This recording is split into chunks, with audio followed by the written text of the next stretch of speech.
नमस्कार मित्रों, बाबा रामदेव जी आपकी हर मनोकामना पूरी करें, आपको आपकी साधना मार्ग में सफलता दे।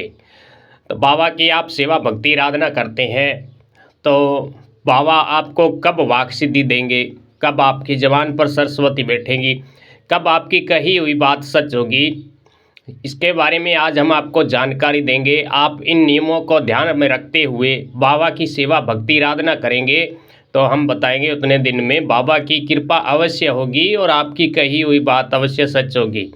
और बाबा की कृपा से आपको वाक सिद्धि माँ सरस्वती कंठ में निवास करेगी और रामदेव बाबा की नेजाधारी धनी रुणेचे के श्याम की आपको अपार भक्ति प्राप्त होगी और आपकी हर इच्छा पूर्ण होगी। बाबा रामदेव जी की आप सेवा आराधना भक्ति करते हैं तो आपको एक बात तो विशेष ध्यान रखना है, अपने गुरु के प्रति पूर्ण निष्ठा के साथ आप रेगुलर भक्ति की आराधना करेंगे। रोजाना भगवान रामदेव जी की पूजा आराधना करेंगे सुबह शाम, और 1 वर्ष तक पूर्ण श्रद्धा से आप भगवान रामदेव जी की भक्ति करेंगे और लंगोट के बिल्कुल सच्चे होकर किसी की निंदा पर निंदा से आप बिल्कुल दूर रहेंगे। ऐसा नहीं कि आप भक्ति कर रहे हैं और बाद में जाकर गांव में चौपाल में किसी की निंदा करने शुरू कर दे तो आपको कभी कृपा नहीं मिलेगी, कभी भी नहीं मिलेगी। देवता भी देखते हैं, क्योंकि आप पर निंदा करेंगे तो आपकी शक्ति है वह क्षीण होती है। और दूसरी, गुरु की निंदा, किसी भी गुरु शक्ति की निंदा नहीं करे, चाहे गुरु कोई सा कैसा भी हो। और आप अपनी साधना दौरान जब भी अपने इष्ट का दिन आए, चाहे आप मंगलवार के दिन या दूज को दशमी को, उस दिन आप अपने गुरु मंत्र से किसी को झाड़ा ना दे। और आपका जो इष्ट मंत्र है जिसके द्वारा आप साधना करते हैं, जिसके द्वारा भगवान रामदेव जी बाबा की कृपा प्राप्त करना चाहते हैं, उस मंत्र से न तो किसी को झाड़ा दें, न कोई तांती बना कर दें। उस मंत्र का तो प्रयोग ही न करें, न आप गुरु मंत्र का प्रयोग करें।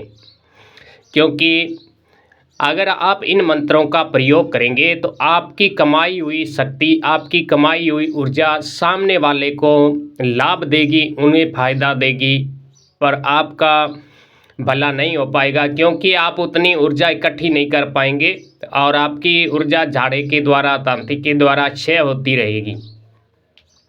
तो आपका मंत्र है वह पूर्ण ऊर्जामान हो नहीं सकता और आपको फिर सिद्धि मिलने में परेशानी होगी।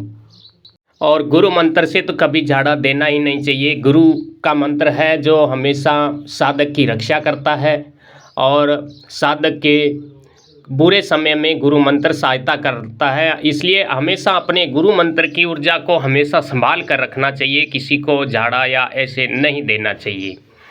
और आपकी घर की कोई शक्ति है उसका प्रयोग किसी भी दूसरे का भला करने के लिए न करें।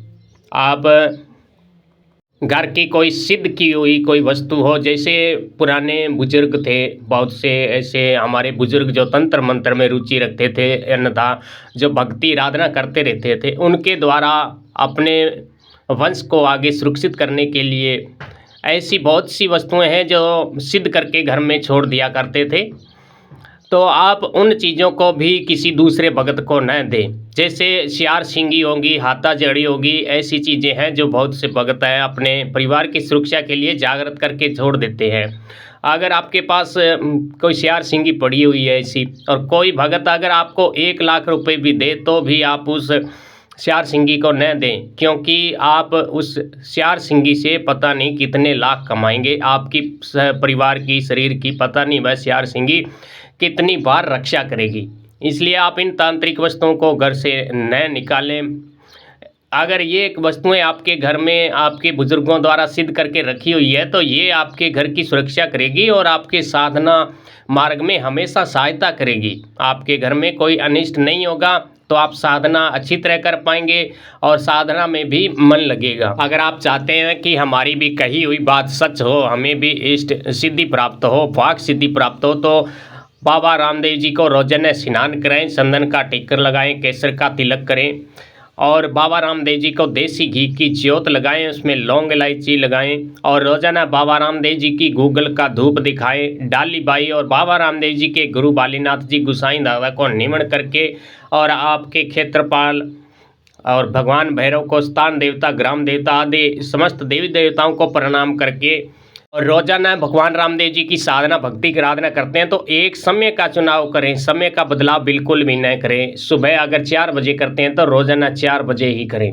शाम को अगर 7 बजे, 8 बजे, 6 बजे करते हैं तो उसी समय ठीक रोजाना बाबा की भक्ति आराधना करें और बाबा की आरती रोजाना जरूर करें।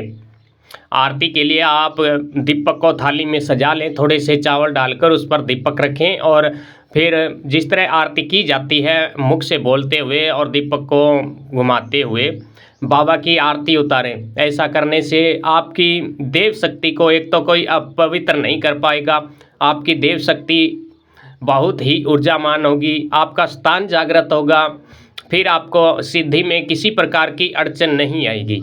आप अपनी पूजा आरंभ करें और आप कभी भी भगवान रामदेव जी की दूज का दिन, दशमी का, पांचवी का जब भी दिन आए तो उस दिन आप बाबा की पूरे दिन भक्ति आराधना करें, निष्ठा से भक्ति करें और झूठ, कपट, छल, व्यभिचारी आदि को दूर छोड़कर भगवान रामदेव जी बाबा की सच्चे मन से आराधना करेंगे तो बाबा रामदेव जी इतने दयालु देवता हैं कि आपको क्षण भर में भी वाक सिद्धि प्रदान कर देंगे। उसके बाद जब आपकी वाक सिद्धि आपको जागृत हो जाए, आपकी कही हुई बात सिद्ध हो जाए, तो यूं ही आपकी शक्ति को बर्बाद नहीं करना चाहिए और न ही कभी परीक्षा लेनी चाहिए अपनी वाक सिद्धि की।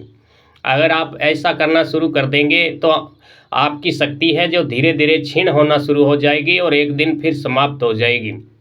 और जो भी अपनी शक्ति की परीक्षा लेता है, अपनी शक्ति पर अविश्वास रखता है, अपने देवता पर अविश्वास रखता है, तो उन्हें देवता की सिद्धि तो मिल जाती है, किंतु उनकी इस प्रकार की अविश्वासता देवता पर, गुरु पर, जिससे देवता तो सब कुछ जानते हैं, तो वे आप पर नाराज होंगे। जब आपकी शक्ति क्षीण होगी तो दूसरी बार आपको फिर कभी कृपा नहीं मिलेगी। और आप अपनी साधना के दौरान सिद्धि प्राप्त करे हुए हैं और किसी का भला कर रहे हैं, किसी को अपनी तंत्र शक्ति के द्वारा, अपनी मंत्र शक्ति के द्वारा लाभ दे रहे हैं, तो कभी भी आप अभिमान बिल्कुल भी मत कीजिएगा। अभिमान करने से शक्ति क्षीण होती है। बड़े बड़े जो संत महात्मा हुए उनका भी अभिमान नहीं रहा, हम और आप तो चीज़ ही क्या है। इसलिए मित्रों, किसी प्रकार का अभिमान न करते हुए अब आगे बाबा रामदेव जी का भाद्रपद महीना आ रहा है, बहुत ही उज्जवल और पवित्र महीना है बाबा रामदेव जी की भक्ति आराधना करने के लिए। इस महीने, पूरे महीने आप बाबा की सेवा भक्ति उठाइएगा और पूरे महीने बाबा को तन मन धन से पूजन कीजिएगा, उनकी भक्ति कीजिएगा, तो आपको वाक सिद्धि अवश्य मिलेगी।